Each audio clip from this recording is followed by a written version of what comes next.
మీరు చెట్టు చూడవచ్చు, చెట్టు నిండా ఫుల్ యాపిల్స్ ఉన్నాయి.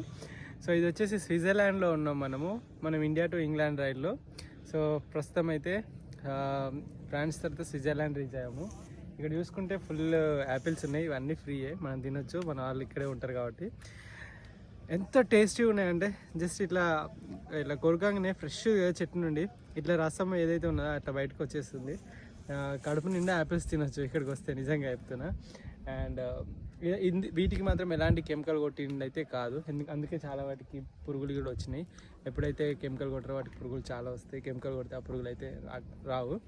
అండ్ చాలా ఫ్రెష్ యాపిల్స్, ఇప్పటికైతే నేను ఒక 2-3 తిన్నా, అంతకన్నా ఎక్కువ అయితే తినలేము. అండ్ రియల్లీ ఇలా రైడ్ చేస్తున్నప్పుడు ఇలా కొత్త ప్లేసెస్కి వెళ్ళి కొత్త విషయాలు తెలుసుకుంటూ అండ్ ఇలా రకరకాల పండ్లు తెంపుకుంటూ తింటూ, ఇది నిజంగా ఎక్స్పీరియన్స్ చేయడమే లైఫ్. సో రియల్లీ నేను నా ప్రతి మూమెంట్ని బ్రతుకుతున్నా అని చెప్పేసి చెప్తా. కావాలా? మా యాపిల్ మీరేం తింటారులేండి, కాశ్మీరీ తినండి.